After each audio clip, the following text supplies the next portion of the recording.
Hey guys, I hope your end of course exam went well yesterday. As you can tell, I'm making this video before I left, but I know you guys just had an end of course, and I know you have a bunch of end of course next week. So I just wanted to take a few minutes today and tell you about the project that we're going to spend the rest of the year on. So you will still be doing some notes, you will still be learning because you need to learn this information for the project. I just wanted to spend some time today going over the project. So you should have a copy. It is one per group copy. There will be extras in case you guys lose some of these copies.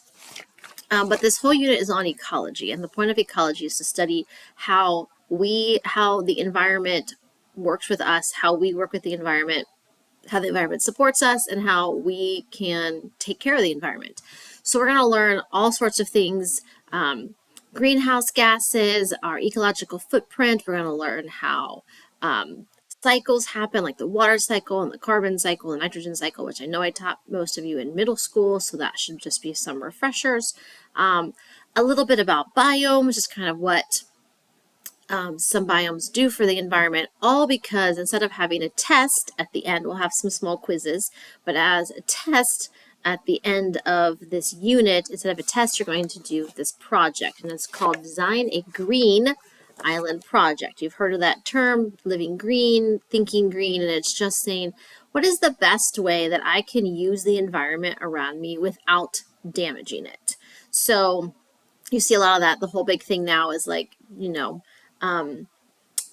electric cars versus gas powered cars. And granted, again, you have to think about that. Okay, well, where's the electricity coming? Is it coming from fossil fuels still? And then you have to weigh those kind of costs and benefits of, okay, well, it's still producing, we're still getting the electricity from, coal or whatnot, but is that still more beneficial than the fumes that we get from the gas, or is, just anyways? So those are some things that you have to think about in this project. So go ahead and let's look at the first one. I'm going to kind of read through together to kind of set the scene. I'm going to give you some rules and some things that I don't want you to do, and some things that are okay to do, and some things that I don't know, you might not have thought of.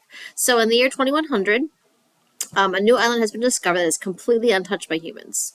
Pretty amazing, but it must have been recently made by an underwater volcano. There is now a competition to decide who will be allowed to colonize the island and establish a society there. By 2100, climate change has become a very serious problem. So it's again in about 75 years is when this takes place, 75 years in the future. The average global temperature is higher than ever before, so it's a lot warmer on average than it is today. Because of this, the Intergovernmental Panel of Climate Change, which is a legitimate thing as IPCC, has decided that whoever takes over the island must create the smallest carbon footprint possible. And we will learn about what a carbon footprint is. We'll actually look at what your potential carbon footprint is by filling out some different statistics, and you'll see how much of the Earth materials are you using yourself in your potential lifetime. So we'll talk about that. So if you have no idea what a carbon footprint is, don't stress, we'll learn about that. You and your group members must come up with a plan for how you would set up a new society on the island. You will present to the committee your plans for the island's food and agriculture, transportation, and power sources. You must provide for 1,000 people on your island. So there's going to be 1,000 people living on your island, and you have to figure out how you're going to feed them, how they're going to get around on your island, and how you're going to power the island. So those are the things that you have to think about, and there's some parameters that you're going to have to follow with this. So remember, the groups that create designs that leave the smallest carbon footprint will win the committee's vote. Okay. When you design your island, you should be creating an island that puts very little greenhouse gases into the atmosphere. And we're going to learn about what greenhouse gases are. We would not be able to exist on this planet without greenhouse gases. That literally what keeps the heat that the sun sends down to it's trapped in so that we have warmth. If there were no greenhouse gases, Earth would be inhabitable because we would all freeze to death. Okay, so we need greenhouse gases. But the more we put in the atmosphere, the warmer and warmer and warmer potentially the Earth is getting. So we want to put as little greenhouse gases back into the atmosphere. So in this project, you will do 4 things. You will calculate how much carbon is produced by each of the options. How much carbon is the food choices that you are making, the agriculture you are choosing, the transportation you're choosing, and the electricity you're choosing. How much carbon is that calculated? And there's some calculations, so don't stress, okay? Decide how to provide food, transportation, and electricity to 1,000 people on your island, keeping in mind your goal of maintaining a very small carbon footprint. Create a map, including a legend that is a blueprint for how you will use the land on your island, and then present your plan to the committee. So then you will be presenting your information to the rest of the class. Okay. Again, I don't work on it. Once I get back, we will really go over who's in the groups. I just want you guys to just kind of start to be thinking about this and being available. I really don't want more than 3 people to a group. And when it gets to be more than that, then there's either too many people fighting over decisions, or there's too many people so one person does it all. 3 tends to be a good number. I've done that because I've done this before. That seems to be a really good number of where everybody's voices can be heard and you guys can come to a nice consensus without having too much arguing. So, some essential choices that you will have to make is, how are you going to feed your people? Are you going to be growing crops on your island? Are you going to have livestock on your island? Are you going to set up plantations on your island? Are you going to have factories on your island? So these are all things that you can choose. Now, you'll notice if you flip through here that the only, if you flip to that very next page, the food and agriculture, they only give you the info for a cow, pig, chicken, and then some acres of specific foods, and then 2 factories. We're going to have to stick with these options. Granted, I know we're on our island, we're like, hey, we should be able to fish. We can do some fishing, I think, but then you have to figure out, okay, what is that carbon footprint going to look like? So then you'd have to do extra calculations, and that's a lot of work, unless you really, really feel led to do that, and then run that by me, and we'll brainstorm and we'll figure something out. Because again, if you're going to go fishing, are you fishing with a cane pole off of the dock, or are you taking a boat out? Because if you take a boat out, that's now transportation, and then you have to figure out that stuff, okay? So you have to think about those things. Again, how are people going to get around on your car, on your island? There's multiple options here as well, and each one of them shows you how many people this can transport, and then what the carbon footprint is. Oh, the agriculture tells you how many people each of them feed, and again, how much carbon footprint it uses. So again, we'll talk about how big the island is, and then you can determine from that point what kind of transportation you're going to need on this island. There is plenty of places to brainstorm and do your math. So math, you got to do some math, guys, okay? And then electricity. How are you powering the electricity? Again, there are 3 options. We are not going to build a hydroelectric dam. We are not doing that. It's too difficult to figure out how much that stuff makes or uses, things like that, because one group just was like, well, we just have water running down a mountain and that produces all of our electricity, so we have no carbon footprint. That's not really how that works. So we're just going to stick with the options that we are given in the plan versus trying to figure out additional stuff. Does that make sense? It's just easier because we already have the info laid out for us. Okay. So anyways, so you're going to be graded on 3 different things. Yes, 3 different things. You're going to be graded on your business plan. So what is your completed calculation? So I need to see all of these calculations done and done correctly. Okay.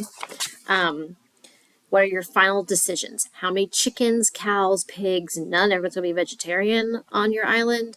Are you going to put factories? How are you going to get everybody around on the island? You need to have all of your final decisions in a nice place. Here's your business plan. So you go, there you go. You need to have good sentences. Your food and agriculture. your transportation electricity descriptions in 5 quality sentences that explains how your choices will limit carbon emissions. Quality sentences, okay? Then you're going to have an island poster right there. Okay, that's your island. I will tell you when I get back what size is. You need to have a legend in there. You need to have it colored. So your map, it has to be colored. So where are people living on your island? Or is it all over? You're going to have like a village. So think of all that stuff. Think of your island. Think of your map. Think of your legend. Name the island and your total carbon footprint. So you get to pick a name and then figure out what your total carbon footprint is. And then your presentation. You want to sell your island. You want to sell your island's idea. You want to be the winning team. You want to have the lowest carbon footprint, but you also want the people to want to live there. You know what I mean? Like you want to attract people to this island. So we had some really interesting concepts and ideas last year on some of these things. My gosh, but you want people to want to be there. You want people to want to stay there. You have to think, okay, 1,000 people, what kind of people am I going to have? Am I having families? Am I just having, so these are all things that you have to think about when you are coming up with your business plan. And then based on the people you choose to want to come to your island, is all of this feasible? Can you do this with the people that you have on your island? Okay. And then at the end, you'll have these as optional extensions. We're going to do them. And so businesses, you're going to be looking at how will you regulate and monitor the action of businesses. So if you start to you have 1,000 people on this island, if they want to have a restaurant or a store, something like that, how are you going to regulate those businesses that they still stay within your low carbon footprint? And then the other one is how will you make the public how will you inform the public about climate change? So again, kind of in your presentation, you have this whole idea of this island that you wanted to have a very good carbon footprint idea. So now you have this island. How are you going to educate the people that are on your island why you're doing the things that you're doing? If you decide to have children, how would you educate the children on your island? How are you going to educate the adults? Like, some people just want to be like, hey, I want to try something new and live somewhere new. But like, you want to think about how are you going to educate? And again, quality. How are you really going to think about this? How are you going to do this? And so on. And so it's a lot of fun. The students had a lot of fun with this. So I just wanted to pass it out and kind of talk to you about it now so that as we go through and we're learning all these concepts about ecology and maintaining an environment that we don't damage beyond practical repair. I wanted you guys to kind of start thinking about this when I get back on Monday. I don't think you guys have an end of course on Monday. Whenever we have class next, we will, I'll give you the island distance, and that kind of stuff, and we'll figure those kinds of things out. And then I said, we're really going to dig in and just learn about ecology for these last few weeks. We've only got a few weeks left of school. So again, I hope you guys had a good week, that your end of course went well yesterday and last Friday. And I will see you, I guess, the next time we have class. Okay, bye guys.